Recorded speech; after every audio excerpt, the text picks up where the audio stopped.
السلام علیکم ویورز، میرا نام عطاء الرحمان اور آپ دیکھ رہے ہیں عطاء بخاری یوٹیوب چینل۔ قرآن کریم کی مسلسل ایکسپوزیشن کے سلسلہ میں آج ہم سورہ الانعام کی آیت نمبر 159 کی ایکسپوزیشن کریں گے۔ اس آیت میں مختلف فرقوں کی بات کی جا رہی ہے کہ ان کا سٹیٹس کیا ہے اور ان کے ساتھ معاملہ کیا کرنا چاہیے اور کیا ان کے ساتھ پیش آئے گا۔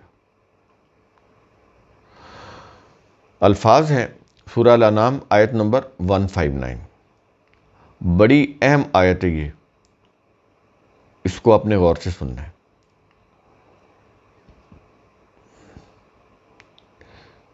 الفاظ ہیں ان الذین فرقوا دینہم، بلا شبہ جن لوگوں نے اپنے دین میں مختلف راہیں نکال لی۔ فرقوا دینہم، اپنے دین میں مختلف راہیں نکال لی، مختلف فرقے بنا لیے، مختلف مسالک بنا لیے۔ اور آگے کیا یہ رہا ہے کہ وَقَانُوا شِیَعًا، اور وہ گروہ گروہ ہو گئے۔ شیعہ کا مطلب ہوتا ہے گروہ۔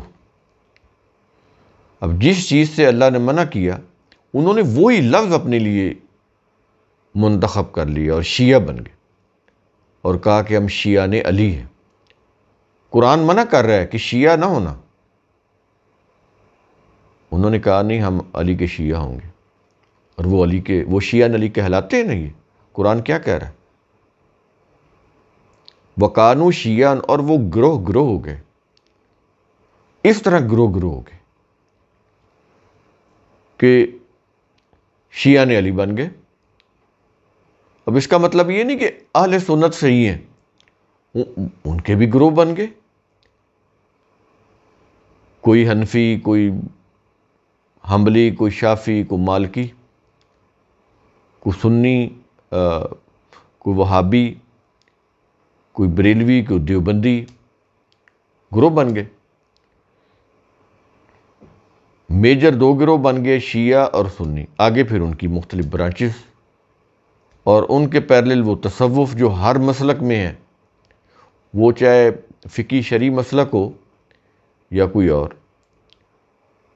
ہر ایک مسلک میں تصوف تو لازمی جز بن گیا نا، سب میں ہی ہے۔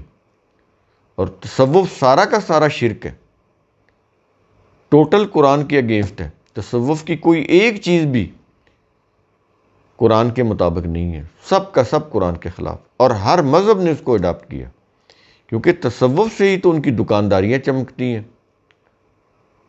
تصوف کی روح سے ہی تو مردے جو ہیں باہر ان کو نلایا جاتا ہے، قبر میں جاتے ہیں تو وہ زندہ ہو جاتے ہیں، مشکل کشائی کرنے لگ جاتے ہیں۔ تو یہ ساری چیزیں تصوف سے آتی ہیں، ہر مذہب میں پایا، یہودیوں میں بھی ہے، مسیحیوں میں بھی ہے، اور ادھر ہندوؤں میں بھی ہے، سکھوں میں بھی ہے، جین مت میں بھی ہے، ادھر مسلمانوں میں بھی ہے، مسلمانوں کے ہر فرقوں میں ہے، مسلمانوں کے تمام فرقوں میں ہے، کوئی فرقہ ایسا نہیں بچا۔ وہ شرعی فرقہ ہو جس کو وہ شریعت کا فقہ ہو، یا کوئی فقہی مسلک ہو، یا وہ کوئی طریقت کا یعنی تصوف کا ہو، وہ تو ہے ہی تصوف کا، اس میں تو ہونی تصوف کی چیزیں۔ تو کہتا ہے کہ جن لوگوں نے اپنے دین میں مختلف راہیں نکال لی اور وہ گروہ گروہ ہو گئے، یعنی کئی کئی فرقے بن گئے، جیسے کہ شیعہ علی، جیسے کہ اہل سنت، جیسے کہ اہل سنت کے آگے فرقے بریلوی، دیوبندی، وہابی، سلفی، اہل حدیث، اور ایسے شیعوں کے اسماعیلی، اثنا عشری۔ اب یہ چیز کہنے کے بعد کیا کہہ رہا ہے؟ کہتا ہے کہ لست منہم فی شیئن، اے رسول تیرا ان سے کوئی تعلق واسطہ نہیں ہے۔ کوئی بھی، اس وقت بھی جو فرقہ تھا، اب بھی جو فرقے بن رہے، یہ نہیں کہ اس وقت کوئی فرقہ تھا، اس وقت اتنے فرقے تھے ہی نہیں جتنے اب فرقے ہیں، تو وہ تو مکہ میں یا مدینہ میں کتنے کے فرقے ہوں گے مجھے بتائیں؟ جتنے فرقے اس وقت ہیں اس وقت تو نہیں تھے۔ تو قیامت تک جتنے بھی فرقے بنیں گے، پیدا ہوں گے، تو سب اس کی لپیٹ میں ہیں. کہہ رہا ہے کہ اے رسول تیرا ان سے کوئی واسطہ نہیں ہے. یہ چیز ظاہر ہے، جب رسول کا ان سے کوئی واسطہ نہیں ہے تو ان کا بھی رسول سے کوئی واسطہ نہیں. اسی لیے تو یہ پھر عشق رسول کے قصے سناتے ہیں لوگوں کو کہ ہم تو عاشقان رسول ہیں. کہتے نہیں یہ عاشقان رسول. پھر عاشقان رسول کے نام کے اوپر یہ طاقت پاور حاصل کرتے ہیں، اپنی جتھے بناتے ہیں، جمگھٹے بناتے ہیں، پاورفل جتھے بنا کے پھر سڑکیں بلاک کرتے ہیں، گاڑیاں توڑتے ہیں، املاک تباہ کرتے ہیں، ان کو آگ لگاتے ہیں، گاڑیوں کو آگ لگاتے ہیں، انسانوں کو مار دیتے ہیں، جھوٹے مقدمات میں پھنسا کے ان سے پیسے لیتے ہیں. یہ ساری چیزیں ہو رہی ہیں نا عشق رسول کے نام کے اوپر. ظاہر ہے جب قرآن ایسے تو نہیں نا روک رہا. جس چیز کو قرآن روک رہا ہے تو اس کا مطلب بڑی سالڈ ریزن ہے جس کی بنیاد پہ وہ روک رہا ہے کہ یہ کام نہ کرنا، فرقے نہ بنانا. جب بنائے ہیں تو پھر ان کا عذاب تو بھگتنا پڑے گا. یہ فرقوں کا عذاب ہی ہم بھگت رہے ہیں نا. فرقوں کی روح سے ہی لوگوں کو ایک فرقہ دوسرے فرقے کو مرتد کہتا ہے، واجب القتل قرار دیتا ہے، کافر کہتا ہے. پہلے کفر کا فتویٰ لگاتا ہے، اس کو مرتد قرار دیتا ہے، پھر واجب القتل قرار دیتا ہے، پھر اس کو قتل کرنا ثواب بتاتا ہے. یہ چیزیں تو پھر معاشرے میں امن و سکون تو نہیں آ سکتا. جب بھی فرقے بنیں گے، ڈیولپ ہوں گے، رول آف لا نہیں رہے گا. ان کا جھوٹا عشق رسول وہ ڈیولپ ہوگا. جتنا ڈیولپ ہوگا اتنی زیادہ لا قانونیت پھیلے گی معاشرے کے اندر. تجربہ کر لیں آپ، جتنی جماعت عشق رسول کی دعوے دار ہوتی ہے، جتنی بڑی دعوے دار ہوتی ہے، اتنی بڑی وہ نقص امن کی ذمہ دار ہوتی ہے. اتنا ہی بڑا اس سے نقص امن کا خطرہ ہوتا ہے. صرف خطرہ ہی نہیں ہوتا، عملاً وہ اس کے لیے وہ ایسا کرتے ہیں کہ معاشرے کا امن و سکون برباد کر دیتے ہیں، انسانوں کو مار دیتے ہیں. یہ اس طرح سے معاملات چل رہے ہیں. قرآن کریم نے اس لیے منع کیا ہے کہ اے رسول تیرا کسی فرقے سے کوئی تعلق نہیں. آگے کیا یہ رہا ہے، انما امرہم الی اللہ، بس ان کا معاملہ اللہ ہی کے سپرد ہے. یہ اس لیے کہی جا رہی ہے نا، فرقوں کی بنیاد کے اوپر وہ ایک دوسرے کو کافر، مرتد، زندیق اس طرح کے وہ لگاتے ہیں نا فتوے. تو کہتا ہے کہ یہ نہیں کرنا چاہیے، ان کا معاملہ اللہ کے سپرد ہے. اس کا مطلب یہ نہیں ہے کہ ان کو سزا نہیں دینی. اگر کوئی اسٹیٹ ہو، اس میں تو قرآن کی کوئی اسٹیٹ ہو نا، اس میں تو کوئی فرقہ بن نہیں سکتا.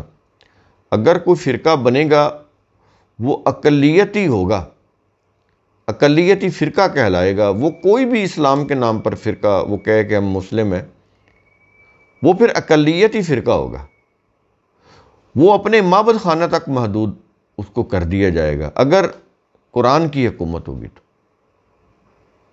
اس کو یہ اختیار نہیں ہوگا کہ وہ پھر مسلمان کہلا کے اور وہ پھر مسلمانوں کے ذہنوں کو خراب کرتا پھرے. یہ نہیں ہو سکتا. تو وہ اپنے معبد خانے تک محدود رہے گا. اس کے اندر جو اس نے اپنی مذہبی ایکٹیویٹی کرنی ہے وہ کرے، لیکن قانون کو وہ ہاتھ میں نہیں لے سکتا. نہ ریاست کی کسی مشینری میں وہ عمل دخل دے سکتا ہے. اپنے معبد خانوں تک وہ محدود ہوگا. یہ اس کا مطلب ہے. اور آخرت میں جو ان کی سزا ہوگی وہ اللہ ان کو دے گا. دنیا میں اگر وہ کوئی خلاف قانون، خلاف دستور بات کریں گے جیسا کہ یہ کر رہے ہیں، تو اسلام کی اگر حکومت ہوگی تو وہ پھر ان کو سزا دے گی. لیکن ان کی کسی مذہبی ایکٹیویٹی کو جو پرامن ہے اس کی ان کو اجازت ہوگی، لیکن اپنی چار دیواری کے اندر، اپنے معبد کی چار دیواری کے اندر، اپنے گھروں کے اندر، باہر نہیں. کیونکہ دین کے اندر زبردستی نہیں ہے کہ کسی کو گولی یا تلوار کی نوک کے اوپر دین پر چلایا جائے. قرآن میں ایسا کوئی دین نہیں ہے. دین ہوتا ہے اپنی مرضی سے سوچ کر سمجھ کر ایمان لانا اور اس کے اوپر عمل کرنا، یہ ہوتا ہے اسلام. زبردستی اسلام قبول کرانا تو اس کا کوئی فائدہ نہیں. اس کو جب بھی موقع ملے گا وہ اس سے ہٹ جائے گا، بلکہ اور زیادہ اس کا مخالف ہو جائے گا اسلام کا. اس کا فائدہ نہیں. اپنے دل سے سوچ سمجھ کر اگر وہ اپنی ارادے اور اختیار سے قبول کرتا ہے تو پھر یہ ایمان جو ہے نا اس کے لیے فائدہ مند ہوگا. تو ان کا معاملہ اللہ کے سپرد ہے. آیت کے آخر میں کیا یہ رہا ہے کہ ثم ینبئہم بما کانوا یفعلون، پھر وہی انہیں بتائے گا کہ وہ کیا کچھ کرتے تھے. اللہ کی عدالت میں پھر ساری چیزیں ان کے سامنے لائی جائیں گی کہ یہ دنیا میں تم یہ کچھ کرتے رہے ہو، اب اس جرم کی پاداش میں تمہیں یہ سزا دی جا رہی ہے.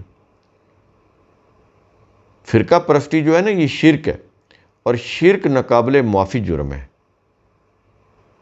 یہ چیز سمجھیں. یہ نہیں کہ شرک کیا ہو تو پھر اس کی معافی، شرک کی معافی ہے ہی نہیں، یہ ناقابل معافی جرم ہے. تو قیامت میں پھر یہ جو اپنا جو جرم کی سزا ہے وہ پھر بھگتیں گے. دنیا میں جو معاملہ ہے ان کے ساتھ کیسے کرنا ہے وہ میں نے آپ کو بتا دیا ہے قرآن کی روشنی میں. تو قرآن کا اصول ثم تفکروا، اس کی روح سے آپ خود بھی سوچا کریں، سمجھا کریں، غور و فکر کیا کریں. شکریہ.